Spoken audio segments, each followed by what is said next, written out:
Take the first step towards online privacy. Get NordVPN. If you want to keep up with some of the craziness that's going on in the world, then subscribe to Ryland Media's Twitter account, twitter.com/Ryland Media. We are now live, and we have 13 currently watching, which is good for my little live stream. So thank you very much, everybody. And please, I'm going to try and master this. What am I going to try and master? I'm going to try and master this comment business. So we're waiting for Alex Krainer, but I'm with Jim Ferguson. And Jim, I'm going to do this very briefly. Actually, in a moment, before I do that, I want people to subscribe. bit.ly/CryptoRichOdyssey. This video is very unlikely to be on YouTube because I don't think I can be asked. And all the censorship on YouTube. So I post extra material there. So bit.ly/CryptoRichOdyssey. Also follow me on Twitter, CryptoRichYT. I retweet a lot and I post quite a bit, and in mostly political stuff and the occasional crypto stuff. And then also follow me on Twitter. Follow me on my Telegram group, and I have the links in the description below. And Jim, I'm going to have links for your Twitter. That should already be in the description below. And also your website, Jim. Is it Jim Wins? JimWins.com. Jim2win.com, yeah. The number with 2. A number 2, yeah. Well, that's exactly right. Yeah. Because you ran for the Brexit Party as an MEP, and you were the spokesperson for the Brexit Party. Were you a spokesman or a spokeswoman? Yeah. I wasn't a spokeswoman. I wasn't a trans. No, I tried that. I was rubbish at it. I was a Tory candidate all those years ago, back in the 2010 general elections. So I come from the right. But one of the things, as you know, I was incredibly grateful to the Brexit Party for was meeting all the wonderful people who were staunch Brexiteers who had come in from the traditional left. Right. And I've made so many friends. The strange thing is I hang out with a lot of them, socially as well. And to start with, I was so suspicious of them all. I was like, I thought this was all a bunch of ex-UKIP and Tories, but no, they were just wonderful people, and I thoroughly enjoyed my time with them. And I learned a huge amount from them. And I know you're from the left of politics as well, so hey, how you doing? I think Alex is here. Yes, Alex. Hi, Jim. Nice to meet you. You too. Thank you. Let me see. Let me just move me around on the screen, because Alex, if you could just turn your mobile phone this way around. Do you think you can do that? Because then we see more of you. Yes, that's much better. Alex in all his glory. Now, we are live, by the way, so you need to keep it clean. You're not Tom Luongo, Alex. We are live. We are live. Right. And hopefully you've not hung out with Tom too much to learn his foul ways. I've hung out with Tom a lot. Yes, okay, well, keep it clean anyway. Although you don't have to, right? So we're just doing a little intro, and I just want to remind people that this Saturday, I'm, fingers crossed, recording a video with Alex Krainer, Tom Luongo, and Alexander Mercouris. So that's another reason to subscribe. And that may be live at 1 o'clock. It may be live, and then what might happen is I may have to go off, and Alex Krainer is going to take over and be sweary like me. Anyway, we're just doing quick introductions. So thank you for joining us, Alex. I know you're just fresh off the plane from Edmonton, which is only a hop, skip, and a jump away. Oh, yeah, just a small commute. Yes, and we'll come to that. But Jim was a parliamentary candidate for the Brexit Party, and he was also a spokesperson for the Brexit Party, a former Tory, a sovereigntist like the three of us, of like mind. And Alex, you do hedge fund, or used to do hedge fund business, and yet now you do sublime economic and political commentary. And you also do, I think, support people with their investments. And I'll have all the links for you, your Twitter and Naked. Yes, correct. And your blog. Anything you want to say just to be here, Alex? Warm greetings to everyone from Monaco, from Alex Krainer, that's all. Yes, okay. Well, I know you were with Tom Luongo at an event in Edmonton, and that's Sean Newman, and we'll probably have that out on his podcast at some point or something, so people can watch out for that. But also, what I wanted to start off with, Alex, was the Better Way conference, which was in Bath a week or so ago, because you were at that. And I remember speaking to you on the phone, and you were lamenting, and I was agreeing with you. I said, Alex, did you bring a sweater with you? Because it was really cold. where you are in Southern Europe.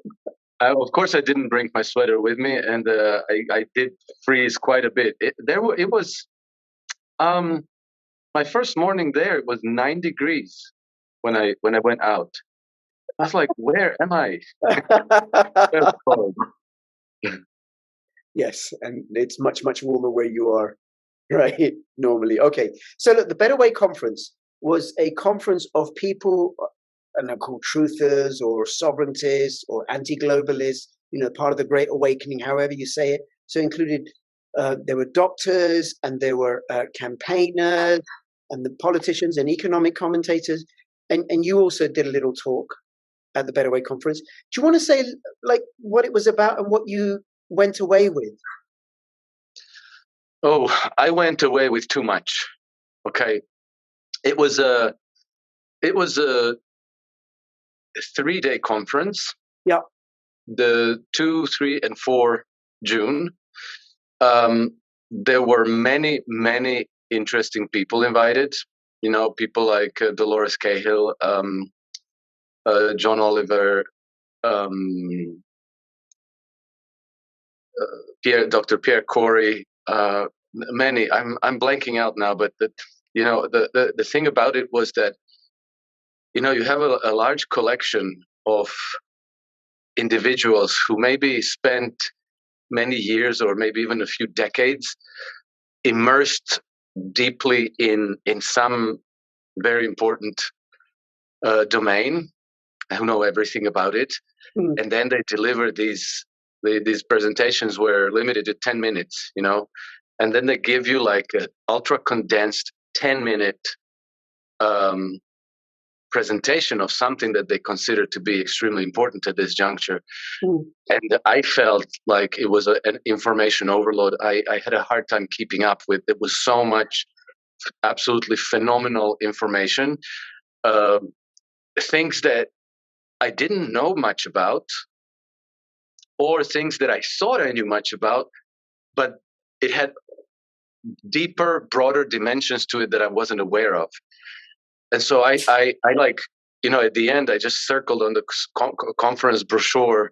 I circled all these presentations that I have to revisit and watch once more to try to digest all the information. So it is something that I would really warmly recommend to anybody to either attend, or if they feel it's possible, to organize their own, because there is so much for us to learn and there is so much for us to know that it's absolutely phenomenal. You can't even be aware of half of it until like that. It's like, it's like you're standing on the beach and then suddenly that huge wave hits you and it bowls you over. That's how I felt. And it was so rich with information that I had even when like, okay, now I should really go to bed, get some rest. You're sitting around with these people, like after everything and after a meal, and you go out for a pint in a restaurant, to a pub, and you're still talking, and you just don't want to leave. So I got between 3 and 4 hours a night for those few days. I came back very exhausted. I'm sorry, I'm rambling on, but the point of it all being is, these are phenomenally important events, and I highly recommend them in every way. Like both to attend, to participate if you can, to go if you're invited, and to organize your own if you're in a position to do it. Okay. Because the impression that I've got from you, and I think from someone else as well, is there's a lot more going on than we might know. There's what Jim is doing in his own small way with his channel. There's me, what I'm doing in my own small way. And then there's what you're doing in your own small way. And then there's people like Asim Malhotra and Dr. Pierre Corey and John Oliver and Dr. Tess Laurie and Dolores Cahill and many, many others like that. And when they all come together, it's like, oh my God, there's all this stuff going on. And that must be very, very encouraging. Yes, it's extremely encouraging. It is very encouraging. I mean, like, I went away from this event. I'm optimistic by nature, and I was already of the opinion that we win this one, like we meaning humanity versus those who would enslave us. And this was a massive confirmation of that view. I think that there's no way for us not to prevail, short of us simply surrendering and acquiescing, and then allowing ourselves to be led to slaughter passively. Yeah, which is people are absolutely phenomenal. I mean, it's you're humbled and in awe when you experience it all. Yes. Well, what a lovely thing to say. People are phenomenal, and it gives hope Yeah. back. And I'm going to get a little bit woo-woo in a moment. A little bit woo-woo, okay? I'm warning you, Jim. All right? And I'll explain what I mean by that. But first, I want to give 2 plugs. I should have done this earlier. One is to Ryland Media and their Twitter account, twitter.com/Ryland Media. Please go and follow them on Twitter. Ryland Media is one of the it's a media company. They're doing a lot of work in Ireland. They were behind the Think Local conference that you were at earlier in the year, Alex. And also they were at the Better Way conference. And the guy behind Ryland Media is a friend of mine, so please follow him on Twitter. He's the one that set me up with Aisling O'Loughlin, and there's a couple of other people that he's going to be connecting me to that I'm hoping to have in my channel. So Ryland Media on Twitter, and I have the link in the description below. I haven't got it right now, but also, I don't get paid for most of my. In fact, I get paid for very few videos. It's a bear market. Nobody wants sponsored videos, which is just as well anyway, right? But I do this in addition to my social work job, which pays the bills. But also, I make a little bit of money from my NordVPN.com affiliate link, NordVPN.com/CryptoRich. Get a VPN, get a VPN, get a VPN. You don't have to use NordVPN, but they are one of the better ones, and it does help me out. You get, I think, up to 2/3 off on some of their packages, and you should have a VPN anyway. Even if it's not for NordVPN, make sure you use a VPN and keep your data secure and private. Okay, I'm going to get a bit woo-woo. I didn't know I was going to do this. Jim, Alex, forgive me. We can take it back. I do want to talk about what's been going on, and in particular in the UK. And I don't know, Alex, how up-to-date you are on that, but I hope you are, Jim, more up-to-date than me, but also what's going on in Europe. But Alex, you and I, we recorded a video a few weeks ago, and then I kept the live stream going, and you and I started talking some woo-woo business. And there are a few people who said, oh, I like that, right? But I'm interested in all forms of knowledge, because I don't know which one is true. You know, if I look at the world, there's all sorts of different interpretations, different models of interpretation, you know, from an Islamic perspective, from a Vedic perspective, from a Western astrology perspective, from an economic perspective. There's Tom Luongo's, Mises Institute perspective. You know, there's all sorts of different ways of looking at it. And one of the things that I've noticed is that there are psychics, tarot readers, my own sense of it, Martin Armstrong in his computer program, and Cliff High in his computer program, and your economic analysis, Alex Krainer, and also Alexander Mercouris's and Tom Luongo's, all saying the same thing, that the Great Reset is going to fail. It is going to fail. And I had an experience a couple of weeks ago where I just got sitting in this beautiful meadow, not far from Bath. I wasn't there when you were there, otherwise I would have come and see you. Just the vibrancy of life. Just the vibrancy of life, and how powerful, you know, whether you call it energy or chi or the spirit or Allah or oneness or love, whatever it is, it can't be conquered. It can't be conquered. And the Great Reset is way too anti-human. It will fail. It's falling apart and will continue to do so. But boy, are we in for a rocky ride between now and when we come out on the other side of this. Wonderful. Jim, over to you, please. Anything you want to talk about or add to this or take it somewhere else? This is a free-form conversation. And thank you both of you for being together with me. Well, delighted to meet you, Alex. I have to say I was very kindly sent some links from Rich, and you're an very interesting character. It certainly looks like we have an awful lot in common. And one thing you did say earlier on, which I felt was very appropriate, was that you keep an optimistic view on life. And in actual fact, the battle takes place first in our minds. If we can conquer our fear. And what we have seen over the last 2 to 3 years is people being fearful to speak, fearful to speak up. It takes a lot of courage to raise your head above the platform and take on large entities and powerful groups. But it is happening, and it's very interesting to hear your views, Rich, on your thoughts about the rise of the World Economic Forum and how you think that the Great Reset is probably going to fail. I think I'd be inclined to agree that ultimately it will. My only concern is that it's going to cause an awful lot of carnage in the process. And I think that's where I've been discussing lots of things with lots of different people about what we do to prepare for that and to mitigate it. But ultimately, we all would appear to be in agreement. We win, they lose. Yeah. But in any war of the spirit, and the human spirit will prevail. But in any war, there unfortunately are going to be casualties. And I think that we just need to be aware of that. But yes, I think, don't worry about woo-woo moments, Rich. I've had a few myself. And, at the end of the day, I think regardless of people's beliefs or faiths, there is a higher power. And I don't think as humans we could possibly know all there is to know at this stage in our development. I think it's a process, and we're all here at different stages, if you like, learning different things.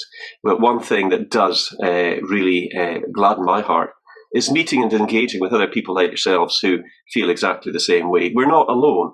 And indeed, we probably are in a majority, the silent majority, I would probably say. But those of us that are standing up, those of us here and others are starting to speak out. And I think we're making a difference. Yes, yes, you absolutely are. Excellent.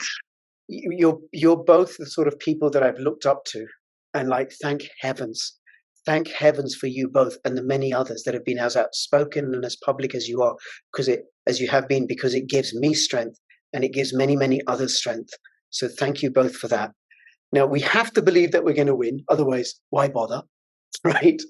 And we are going to win. But also, as we win, and there is damage being done to us, all the people that we know that have, or we don't know that have been hurt by these injections, the people that are falling for this nonsense about climate change.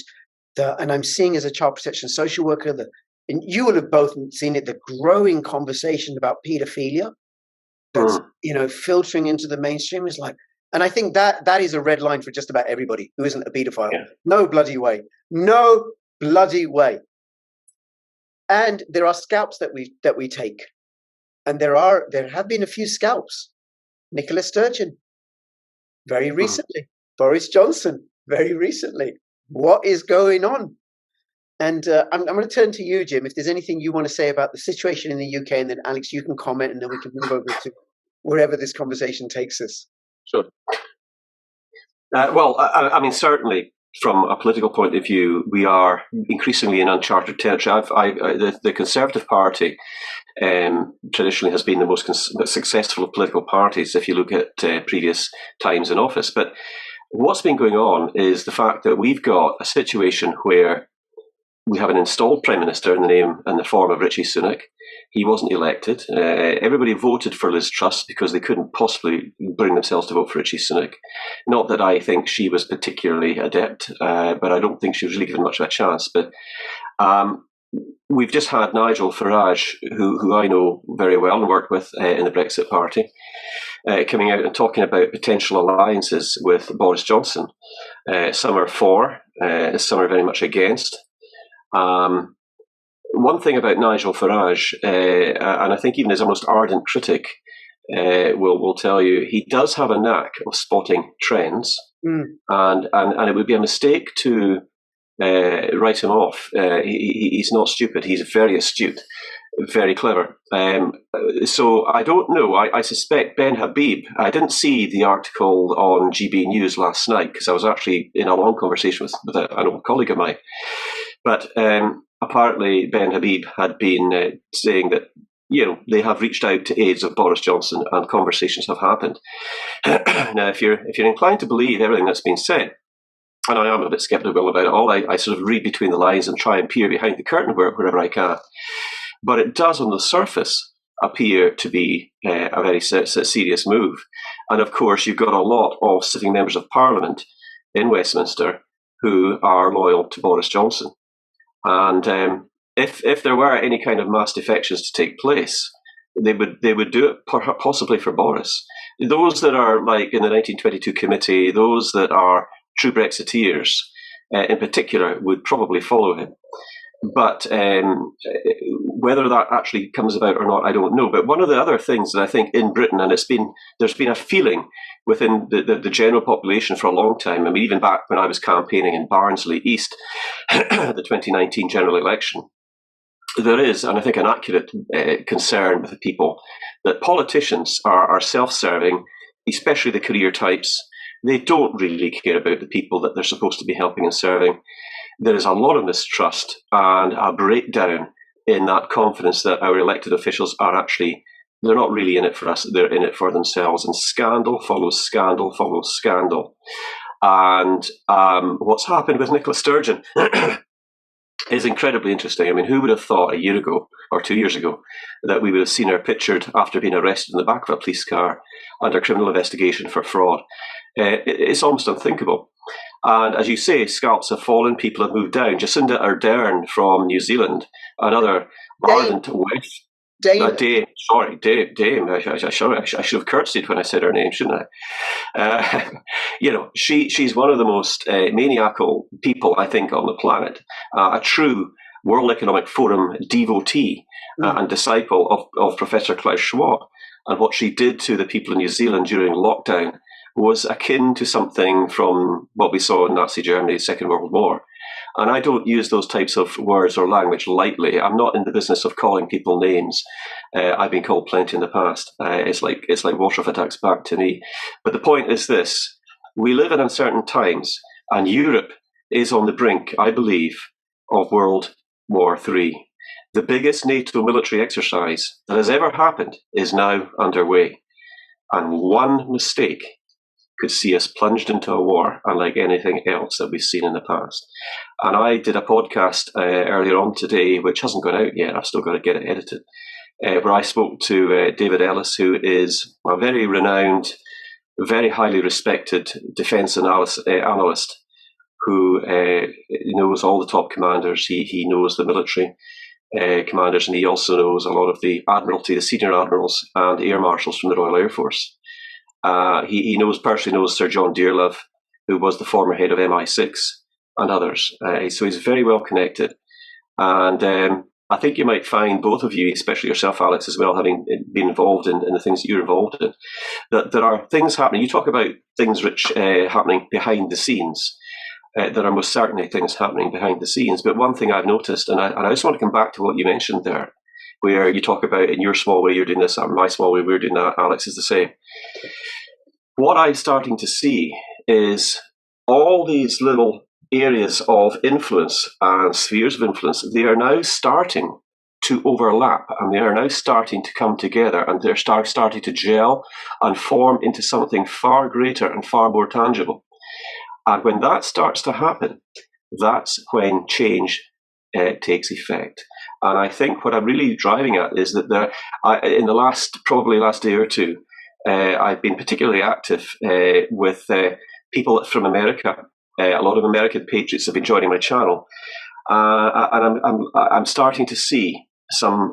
We have had some off sort of table conversations with people who are very much involved with Donald Trump and others. And I think there is something that is about to happen that is going to galvanize you and me and probably many millions of other people to say, we're not taking this anymore. We say no more. Right. There's a lot there, Jim. A lot there. Alex, over to you. Well, fantastic, Jim. I love hearing what you're saying, and I agree practically with every word. I don't have a very strong opinion on British politics because, I only follow them insofar as I follow politics in all other countries. But I think that I have the very same impression that there are forces coalescing from many areas. We've been looking at this. How do you call it? Permanent war situation that we have. We had the pandemic, which hasn't worked out at all the way it was meant to work out, and it was a huge eye opener for many people. So many fewer of my friends today think that I'm a loopy conspiracy theorist than thought so 3 years ago. then, like there are people in social services like yourself, Rich. There are people in law enforcement and state administration who are practically on a daily basis, one by one, coming to their ideas that this is not right and that this cannot go on. And I think that at a very minimum, like the command and control hierarchy on which the globalists and people from Davos would need to rely on for execution of their plan has gotten extraordinarily wobbly. So I think it's already out of the question, that we're talking about a very narrow window of opportunity through which they have to, usher this whole thing in. I think they already missed that by a wide margin. And I think that, one thing that I've kind of observed over the years is that this hierarchy of command and control in society is very, like the very top of the hierarchy defines the agenda. And then the most loyal people closest to it are usually ideologues and technocrats. People like Jacinda Ardern and Boris Johnson and Justin Trudeau, and higher up maybe George Soros and Bill Gates and so on. So that's where you maybe have reliable followers. But then the farther down you go down the hierarchy, the more you need people to be competent rather than ideological. And very often the most competent people are the hardest ones to persuade to follow an unacceptable ideology.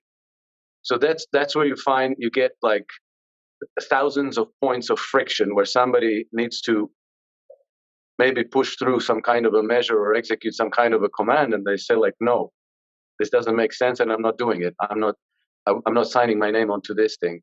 And I think that this is where it falls down. But obviously, the higher ups in the hierarchy are not going to give up so easily. So I think that as they're flailing, they will be pushed towards increasingly more risky and more desperate measures. So I would agree with Jim that maybe things are going to get ugly, and maybe many people are going to get hurt. But I think that at the same time, we also have to keep a perspective on this, because when we had World War II, and it was like a full-on war on European continent with almost all the countries participated. What did we lose? I think that Britain lost like 0.6% of its population. I think that France lost like 1.2% of the population. The United States even less. So, the odds of any one of us individually getting hurt are relatively low, at least in the sense of getting hurt by the authorities coming down on us.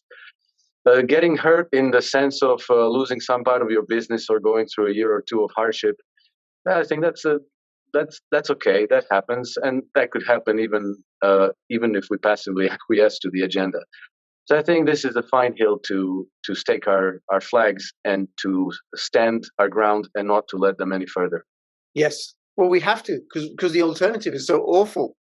The alternative is unthinkable, yes. The alternative is something we cannot leave to our children, even at the cost of our lives. Absolutely. Absolutely. Well said, Alex. Yeah. I want to take it back to Farage in the UK. And then I'm going to try and keep things tighter for both of you, okay? And then we'll come to the situation in Europe and the Ukraine-Russia war. So Farage, I think, is an absolutely canny campaigner with his finger on the pulse. He's remarkable, what he accomplished with the Brexit referendum. And Johnson himself is a very, very smart man. Yeah. Crooked as hell, right? Was it a £3 note or something, right? £3. Crooked as hell, right? But very, very smart player. My concern is what a split would do to the only viable option there is to the globalist agenda, because Rishi's Tory party is the same as Starmer's Labour Party, is the same as the Liberal Democrats, is the same as the Greens. Now, I looked at something the other day about when they were going to bring in the injection mandates in the UK, and who are the people that voted against it. Caroline Lucas, the only Green MP, voted against it. I was pleasantly surprised. Jeremy Corbyn, independent MP, voted against it. Understandable. And there were 8 Labour MPs that voted against it. including Diane Abbott and a few other real lefties. John McDonnell voted for it. The DUP voted against it, and 100 liberty-minded Tory MPs voted against it. Now, it still passed. But if Boris Johnson and Nigel Farage were to join, and there'd be a split, you'd have the true Conservatives and then the WEF Tories under Sunak. That would split the Tory vote, the traditional Tory vote, and then allow Starmer to come in. And that, oh my God, would be, believe it or not, much, much worse. Because they wouldn't have any sort of internal opposition. Of course, they wouldn't have any foot soldiers. So, yeah, well, I mean, I think you and I have had conversations, Rich, where previously I've explained that my experience within the Brexit Party was very much an eye-opener for me. I was sitting on the campaign bus with Nigel on 19 different occasions in London and other places, chatting to him about different things or listening to him. He is incredibly astute, and people have said, I've heard people in desperation say, how could Boris be so stupid as that? Or how could Richie be so stupid? He's an idiot. They're not idiots, I can assure you. They are most certainly not idiots. They are highly intelligent. They wouldn't end up in these positions. Richie's come from an investment banker background. He's not a stupid man. But here's the thing.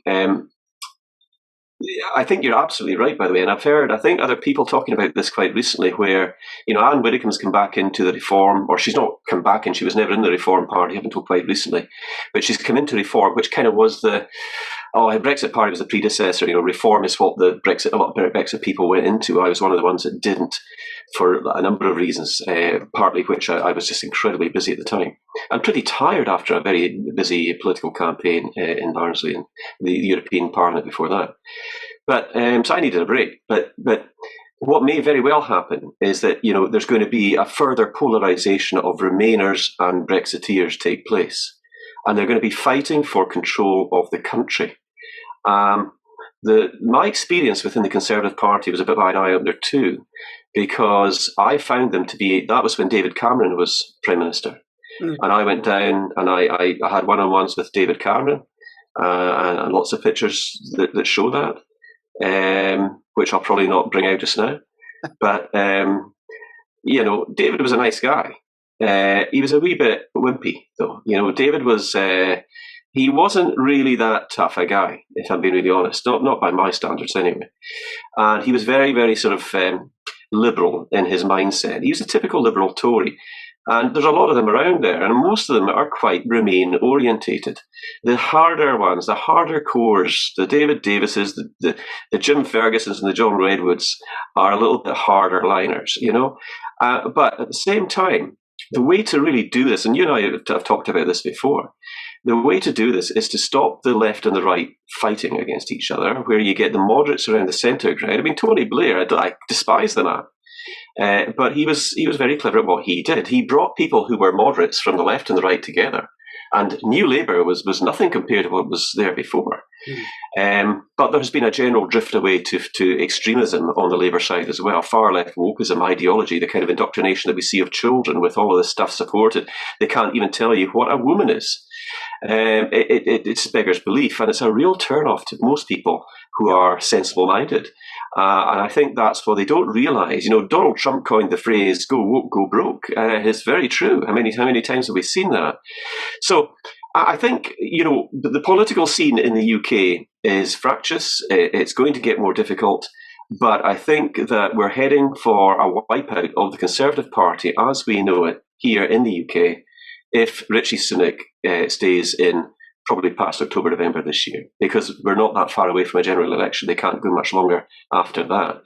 And if there is any kind of major or massive upset with Boris Johnson joining forces with Farage, that's probably an unthinkable scenario that Richie would have to deal with, and it would probably end his career overnight. I think the rest of the Conservative MPs would resign and walk out if that starts to happen. It would only take a few. Whether it will actually happen or not remains to be seen. But the very fact that people who I have huge respect for, like Ben Habib, who's a former London MEP with the Brexit Party, and he is an incredibly successful businessman, when he says that talks are taking place with those close to Boris Johnson, you could be absolutely certain that whatever the outcome, there is discussions now taking place. Right. And it could happen. It could happen if Nigel Farage and Boris Johnson go anti-woke and pro-liberty and pro-freedom and pro-family and pro-tax cuts, that would take away support for Labour as well. It would crush them. I actually believe it would crush them. But there is, and I've used the hashtag myself, and I'm cautious about it because I have, through, once again, my experience with the Brexit Party, dealing with a lot of people who were on the left, the traditional left, who were staunch Brexiteers and extremely capable people. But Unite the Right is now flashing up there and is now trending. Unite the Right, because you've got United Kingdom Independence Party. I've talked to Rebecca Jane, who's the deputy leader there, fairly regularly over the last few months. I've talked to the English Constitution Party. I've talked to Dr. Tek Kong from the ADF Party, and I have a huge lot of respect for David Curtin. And we talk from time to time with the Heritage Party. But if they actually are going to mount a serious challenge to the two old parties, they're going to have to bring the other parties, the other similar, aligned parties together. And they either do some kind of overarching brand or identity, or they simply all amalgamate together, but they're going to have to overcome some of the egos and park them at the door. And you know what I mean? So, but it could be done. And I think that's about the only way. I mean, I'd be interested in you, Alex. I mean, I know you don't do the sort of the British politics quite so much, but I think politics are politics, and I'm sure that your experiences with politicians in your own areas of interest are probably very similar. But certainly that's my take on it. It's certainly worth watching, and who knows, it could be the thing that upends the old established parties. And I have to say, I wouldn't necessarily be against it, especially when I know personally Anne Widdecombe and Ben Habib and some of the other people that are in there, and having recruited a lot of the Reform candidates when I was in the Brexit Party. There's some good people there. So, yeah, interesting times. Jim, if I may ask a question, since I'm not a close follower of British politics, but in Bath 2 weeks ago, I met Andrew Bridgen. How do you view him? Because I think, the fact that he got kicked out of the Tory party is quite spectacular. And he was on the same panel with me. And when it was his turn to speak, he got like a huge standing ovation. So apparently this whole truther movement sees much hope in him. How do you view him? I watched probably one of the first podcasts that involved Andrew Bridgen, where he talked about having had contact with members of the security services in Britain. We're probably talking MI5. I doubt very much that MI6 would have been in contact with him, but I think MI5, which is the internal security service, may very well have been. They do talk frequently to MPs about lots of other things, including personal safety and security, so it's quite likely that's how it would have happened. My opinion of Andrew Bridgen is that he is an absolute hero. He is brave. He has stood up and spoken up. It's cost him his career within the Conservative Party. The spurious remarks that was made by Matt Hancock, who's just an absolute disgusting man and somebody that I hope will never last in politics, it was unparalleled. And Andrew Bridgen, of course, has now joined the Reclaim Party after Richard Tice, who is the leader of Reform, that became Reform from the Brexit Party, completely dismissed him and rejected him outright for his position and stance on vaccine injuries and mRNA technology. It was a huge, huge own goal as far as Tice was concerned. He probably destroyed Reform's chances. And I still maintain that there are probably millions of people that would have been turned off to voting Reform, which is probably why they did so badly at the last local elections. I mean, they just did absolutely abysmally. Ben Habib has come in, Anne Widdecombe has come in, and some others have come in who are obviously steering the ship in the right direction now. And that's what's happening. But to have dismissed Andrew Bridgen when he could have opened the door to him. Reform could have had their very first Member of Parliament. And obviously Lawrence Fox, he's a smart cookie. Lawrence Fox of the Reclaim Party, the actor, he's a great guy. I have a huge amount of respect for him. But he opened the door. And look what's happening now. Lawrence is now standing in Uxbridge, where Boris's old seat. And you know what? He might just get elected. And if he does, well, that's even more egg on the face of Richard Tice, because he lost a golden opportunity. As I say, he had his Gerard Ratner moment, and that's reference to a businessman who destroyed a multi-million-pound business literally overnight by saying that his products, his jewellery, was crap and that people shouldn't be paying the prices they were. Overnight, he destroyed his business. And I think Tice is very much a similar nature to Gerard Ratner. So I don't know, Alex, if that's giving you my opinion, but I like Andrew Bridgen. He's a decent, sincere man. He's also been very well received by Senator Kennedy in the United States. So that kind of tells you just what a level of respect Andrew Bridgen now has, not just within Britain, but internationally as well. Yeah. Oh, well, that's very encouraging. Thank you. Who knows? Maybe being a decent, sincere person is coming back into style. Well, I mean, in politics, maybe broader in life, it's always been in style. It never went out. But if it comes back into politics, it's an improvement for sure. well, I mean, there are people like that. I think Jeremy Corbyn's like that. I think Tony Benn was certainly like that, and a few others, right? And Andrew Bridgen. Tony Benn, yes. Yeah. Alex, do you want to say about your impression? I don't want this to be about Andrew Bridgen, but anything you want to share about that in terms of your analysis of Andrew Bridgen's role within the British polity? And then you can take this on to Ukraine, Russia, or anything you want. Well, okay, I'm going to go straight into Ukraine and Russia, since I don't really have I don't know much more about Andrew Bridgen than what I already said.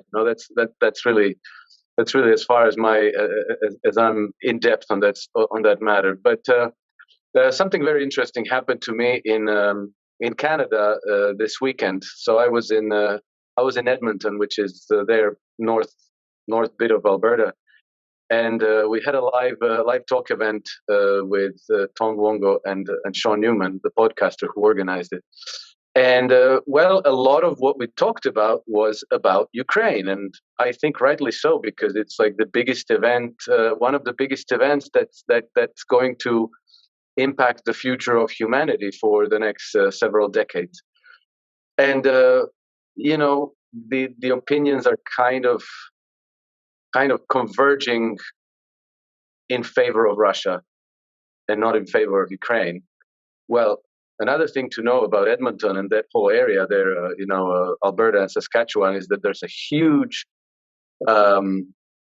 community of Ukrainian emigres. There's a lot of them, and there were some in the audience. And after we had our talk, a few people came up to me, and one of them was this woman who introduced herself, and she said, "I'm from West Ukraine," and she challenged a lot of what we were saying, and she had like this whole laundry list of ways that the Russians have wronged Ukrainians, by taking Crimea, by backing the rebels in the West, by all of these things, And, as somebody who has participated in the war in former Yugoslavia and who has seen his country fall apart, in some way, the process was similar to what we're seeing in Ukraine now. Not in all ways, but in some ways it was. And I also understand where she's standing, because I'm Croatian. We perceived grave injustice being done to us by the Serbian side, and we had also a huge laundry list of grievances. But, it took me about 30 years to kind of work out that we had been manipulated, and that the war between the Serbs and the Croats and anybody else in that region should never have happened. And I told her, my favorite metaphor of these things from David Attenborough, who said that, that the thing with the jar and the ants. Basically, he said, if you take a large jar and you put in 100 red ants and 100 black ants, and you look at what happened, and he said, like, nothing happens, ants go about their business. But then if you violently shake up the jar, the ants start fighting and killing each other. Now, what happened is like they perceive some kind of a threat, some kind of an emergency. They don't know what's going on, and they're bumping against the other, who are completely different from themselves. And like in their fear and alarm and feeling threatened, they start fighting them, and then you have a great deal of bloodshed and destruction. And I told this woman, look, you had a coup in 2014, and that's when things started to get escalated and got a lot worse. And I told her, you lost Crimea in 2014, and Vladimir Putin, who is to be blamed for everything, has been in power since 1999. So why did they take Crimea? Did they take it because they had these designs on your territory, or because they felt that their hold on Crimea was under threat, which is where they had their naval bases since the 1700s? And so that was, Russia had an agreement with Ukraine so that they could continue to keep their troops in Crimea and the naval base in Sevastopol. And then now Russia's felt that that agreement was going to be threatened because of the nature of the new government that was being installed there. I encouraged her to think about the jar and who's shaking it, and that the people who are encouraging them to go to war with Russia are not their friends, and that eventually they would have to, all wars end at a table where some kind of an armistice is signed. And so will this one.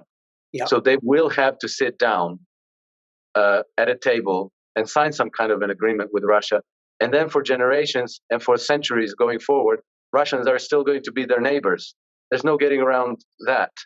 And they are all better off. They're all better off if they cooperate and trade with each other, and that if they have good neighborly relations. So, hatreds and fear and war are temporary. Geography is forever. And they're going to just have to get over that. And so, people who they think are their friends because they're giving them weapons and encouraging them to fight are fake friends. And the people who are their enemies today, they're going to have to destroy them by making them friends.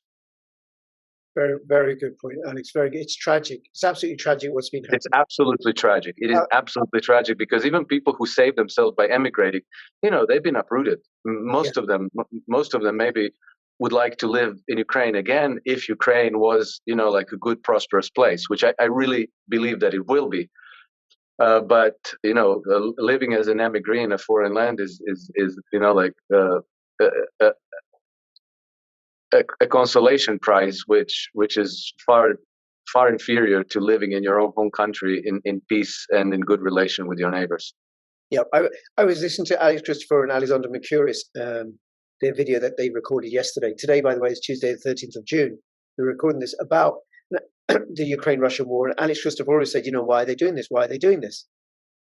Why are the NATO and the EU and the UK and the American leaders, why are they sending all this weaponry, and Zelensky and Alex didn't say this, but this is because they don't care. Elites don't care. Throughout history, elites have sacrificed the lives of ordinary people in order to line their own pockets and profit of death and destruction. And they need this. They need this war as a front to cover up for the financial collapse that's happening in the background, that's accelerating, and so that they can, diminish the population of Ukraine, drive Ukrainians into Poland and Germany, and stoke resentment, and have people fighting amongst themselves, and then come in and rescue us with their bloody damn CBDCs.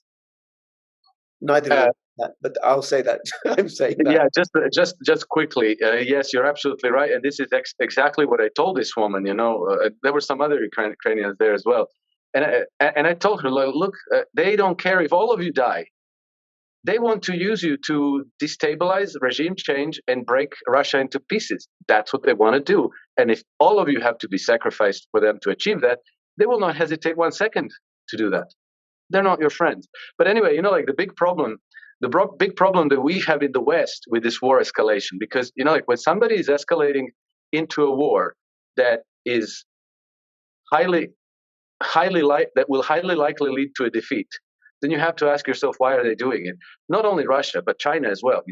The Americans have run war games of their war against China in the Pacific, and they found out that they not only do they not have any way to defeat China militarily, but that their fleets would be destroyed in a relatively short time. So if they're still escalating, then you have to ask yourself why. And I think that the danger here comes back to domestic politics. The danger is that if you have a major war, like a world war situation, either on the European continent or in the Pacific, then it gives the people in power in Europe, in the United States, and in other countries, it gives them the perfect smoke screen to install a totalitarian dictatorship. To completely do away with opposition, to completely do away with dissent, to sweep all the problems and all the crises domestically under the carpet, and to tell people, well, if you don't have your pension, blame the Chinese. If you can't get any healthcare, blame the Russians.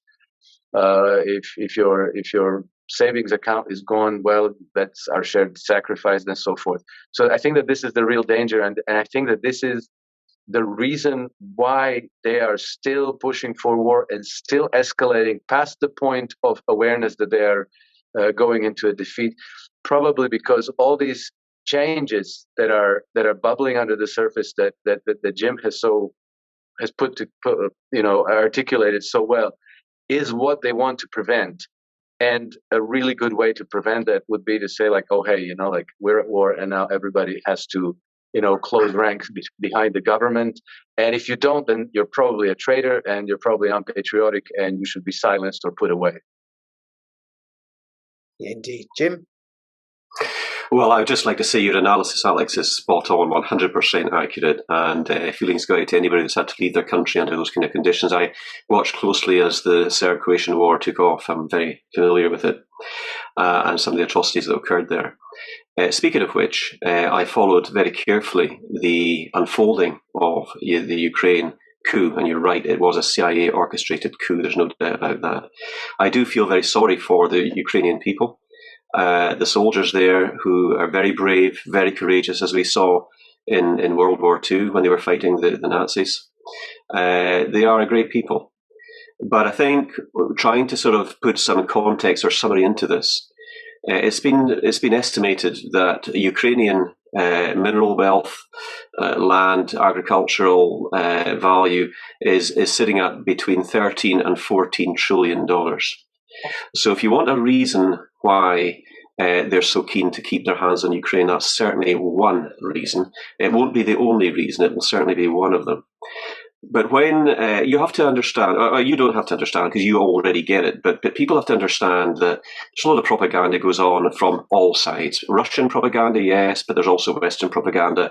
And I like to listen to both to try to gather some sense of the truth, because it's the only way to do it. Vladimir Putin is ex-KGB. He's ruthless. He's highly dangerous. People say he's mad. Well, let's hope he's not. Because two nuclear-armed powers, where one of them is insane, is going to end up in the most unpredictable way. But I watched the whole thing unfolding in 2014. I think it was round about November, December time, if I remember right, and I watched the riot police, getting absolutely hammered with chunks of wood and cornered into flats, beaten with iron bars. They weren't armed with sidearms. Their sidearms had been taken away from them. And Yanukovych, the democratically elected president, was doing his utmost to not cause casualties within the Ukrainian population.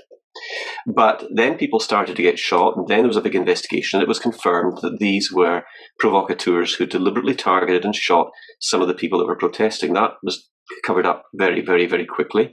Victoria Nuland from the State Department in America was out there, along with two particular American senators, Senator John McCain, and who's now dead, and Senator Lindsey Graham, who's still there, stirring up trouble. They are probably two of the wickedest, most evil American senators you could ever come across, because they fomented that coup, and they fomented everything that happened after it. And Lindsey Graham's just been caught out saying that the money they've invested in Ukraine, if it's costing the lives of Russian people, then it's money well spent. So that tells you all you need to know about Senator Lindsey Graham. One of the things, though, that I did notice and watched carefully was that in the east, in Luhansk and Donetsk and these areas, they're mainly mining towns. They're working class people, whereas those in the on the other side, on the western side, tend to be slightly more blue collar or administrative type people, and they very much look down upon the working classes in the east. They tried to ban their language. Their native language was Russian. You've got to understand the history of Ukraine. You know, Ukraine and Russia have a very old and very deeply entrenched historical element to it. But they tried to ban their language. Then they cut their water off. And the Western media never want to talk about that. The Nord Stream pipeline, Russia was making a lot of money because the European economies depended on it. I didn't think for 1 second that Russia bombed it. And just prior to it being destroyed, Biden was on the television bragging about the capability of being able to take out the Nord Stream pipeline. Did he stand to make any gains from it? Yes, absolutely, because he was selling product at inflated prices then to European governments and making a lot of money. Then again, the dam that's just been blown up, once again flooded large areas of Russian-speaking people. I don't believe Vladimir Putin's insane, and I don't think he would do that to his own side. So therefore, he called for the United Nations to have an inquiry as to the cause of it, and the Ukrainian regime said no. So that probably tells you all you need to know about that. But it's like everything else in war. It's the ordinary people that suffer, and the amount of money that has been funneled into there is just unbelievable. And there's been no accountability for it. Another reason why the elites seem to have their hands in there is because of the potential for huge amounts of money laundering of taxpayers' dollars or pounds. Are they getting a cut? I suspect they probably are, especially when you look at Biden's son, who was sat on the board of, is it Turismo? I can't remember. Burisma, yeah, sorry. And interestingly enough, one of the people that he dealt with in Ukraine when he was having these negotiations with Biden and his son, he was a bit worried that they might do a double cross. So apparently there are 17 audio tapes, at least I think they're audio tapes, maybe they're video as well, I don't know, of conversations with President Biden when he was vice president at the time, which is rocking the establishment right now, I can tell you. And if that comes out and the release the tapes is trending, you might find that the vice president has to take over because he's going to probably end up having to resign his position. But tragedy, and one of the other things that I found just brutal beyond belief, and I watched it happen live. I'm sure there must be other people that watched this happen live, but do you remember when they were doing these protests in Kiev, in particular in the north and the west, where they were barricading themselves into, tenement blocks and things like that, protesting against Yanukovych's rule? Well, they tried to copy the same type of protest in Odessa, where you had the Russian-speaking people. They started to protest, and that's when you had the Azov Brigade, the Storm Battalions, and the Nazis, who most definitely exist, and they came down. I watched people locked in these tenement buildings, set on fire, and as they jumped to get away from a burning building, they were kicked to death and beaten with iron bars, and some of them were shot with pistols. So I saw it happen, and I'm sure, I don't know if it's still out there or not, with the censorship that goes on with YouTube, it probably isn't. But why did Putin go in? I think Putin thinks he went in because there was no other choice. And of course, the other thing, Alex and Rich, the other thing that has come out was that Angela Merkel, for some reason, thought it would be a good idea to say that the Minsk agreements were just a front to allow Ukraine to build up militarily. How do you think Vladimir Putin feels? How do you think his foreign minister Lavrov thinks when you're sitting down having very serious adult conversations with other foreign powers only to find out that they've been lying to you the whole time? How could you ever trust any negotiation again?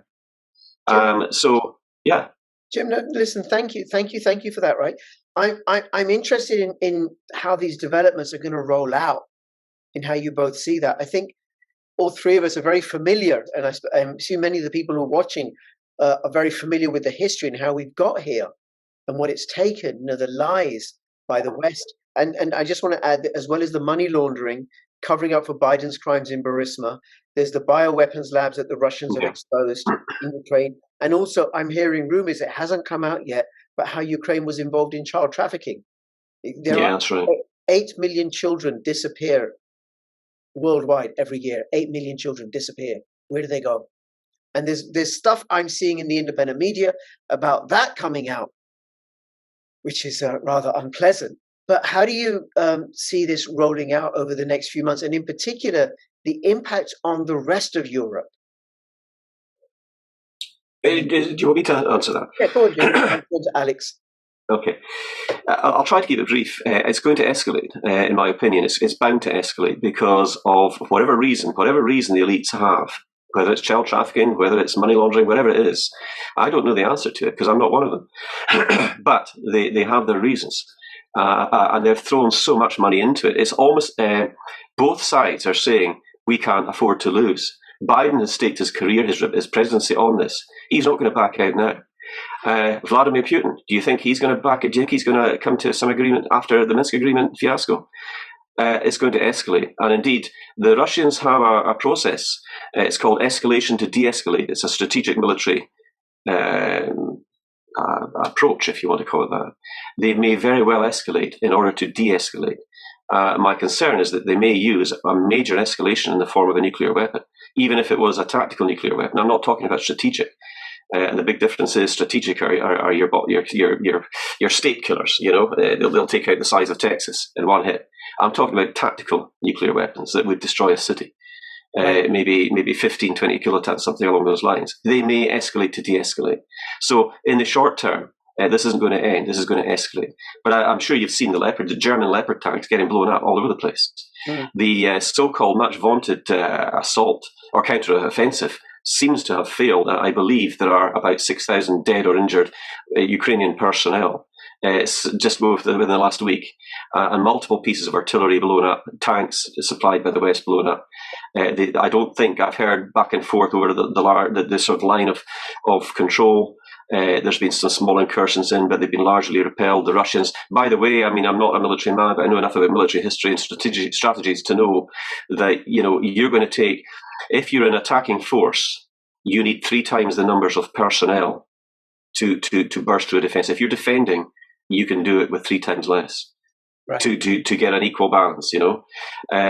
So I think, I think things are going to escalate there probably, and unfortunately, before they can get to the peace agreement, which I believe at one point not so long ago they were.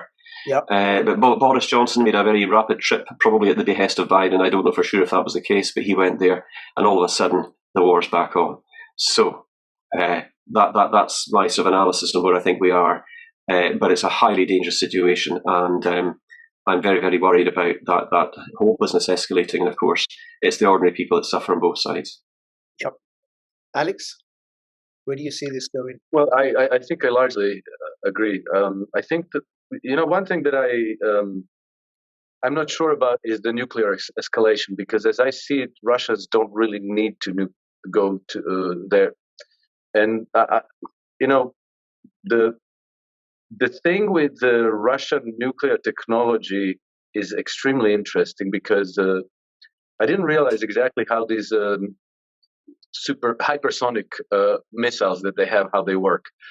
But it seems that they are extraordinarily effective weapons. And the difference between them and the nuclear weapons is that they have massive kinetic destructive energy with pinpoint precision. Whereas a nuclear weapon, you know, it explodes above ground, and it wipes everything away underneath it, right? And so you even if there was a target there, you would almost exclusively create collateral damage.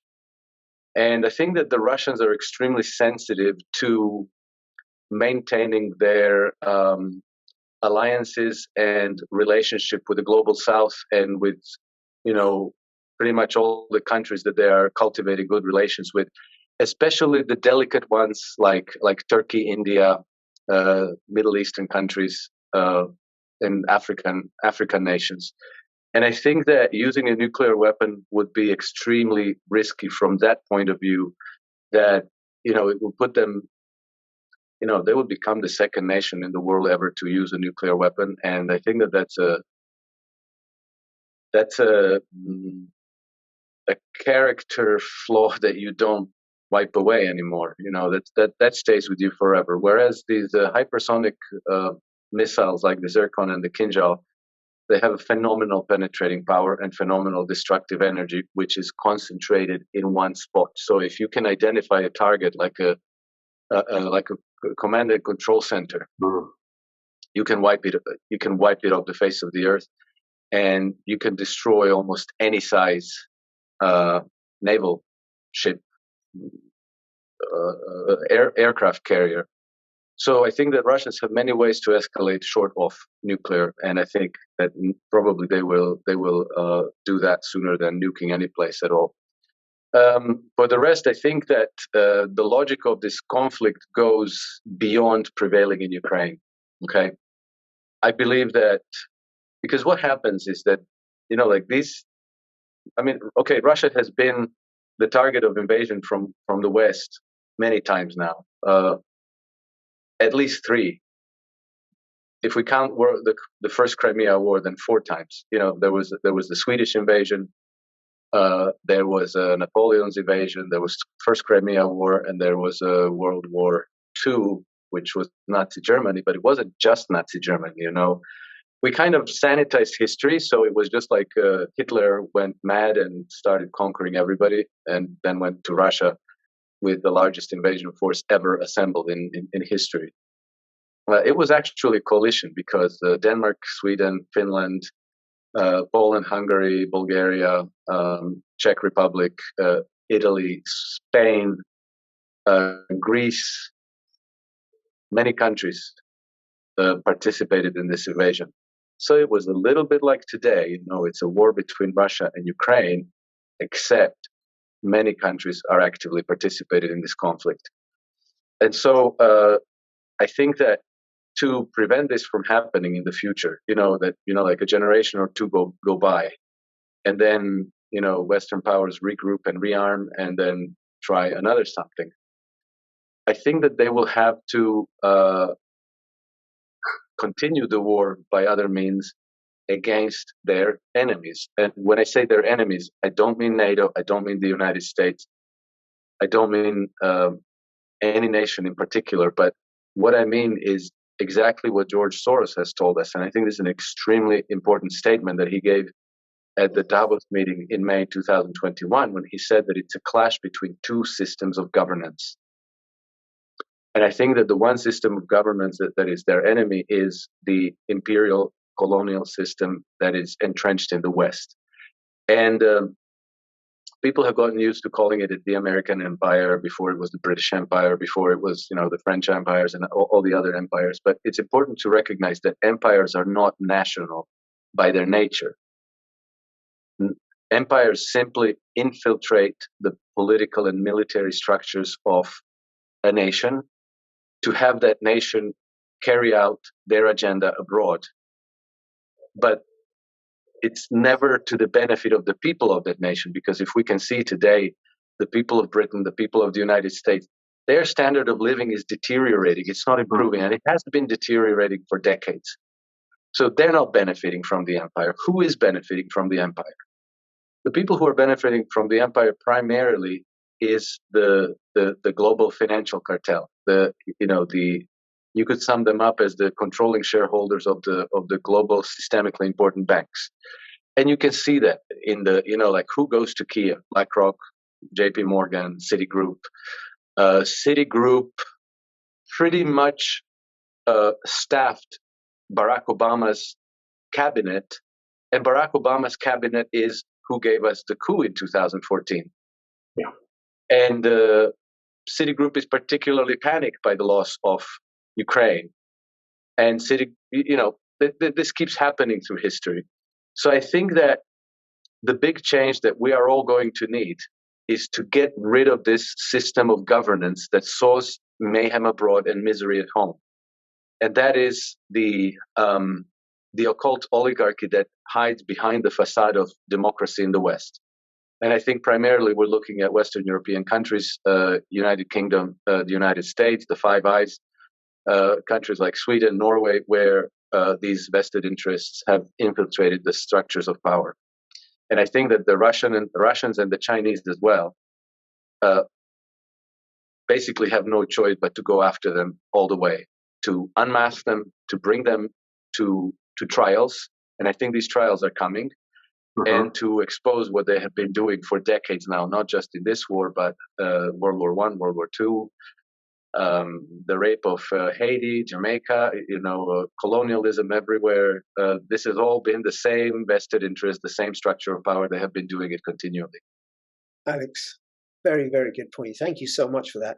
And I'm gonna finish this off with something positive, which is the collapse of the Western fiat monetary system, which is completely fraudulent, which is the foundation. That basic fraud is the foundation of everything, of the fraud that runs throughout society, because it robs people of their time and of their energy. And we're moving towards, I can see it happening, towards greater decentralized, localized structures. And just what you said about how the banking cartel are behind it, or somebody's commented, 33 tons of gold were flown out of Kiev within 24 hours after the coup d'etat in 2014. Yeah. Where did it go? To the New York Fed. And that's from the old NJ guy in Sweden who also says hi, and he also says bravo, Alex. But I know the same thing happened with Libya. Libyan gold gone. Iraqi gold gone. And where did it go? It goes to the West. And eventually it finds its way to the East because China's buying it all up. And the Indians, right, they're buying it all up and they only want physical. Briefly, any last comments from you, Jim, and then you, Alex, and then we'll finish up. And thank you both. Just want to say I thoroughly enjoyed being on with the two of you, Alex. Your handle on it all is so refreshing, and I very much agreed with your view on how things are moving there. Your knowledge of what's really going on there is second to none. So, Rich, I appreciate you bringing me on with Alex, and I'd happily come on again with you both. But I think we just need to stand firm. We need to work together. We need to overcome the fear. And I love the analogy of the red and black ants being shaken. I've heard that one before, and it's a very, very true form, isn't it? The elites shake the jar when they don't want us to pay them attention, keep us distracted, and that's what they've been doing. So thank you both very much indeed. It's been a pleasure. Thank you. Alex, anything for you? Thank you very much, Jim. It was a great pleasure. Thank you very much, and I look forward to connect again in the future. I think that to finish off, I would like to point out again.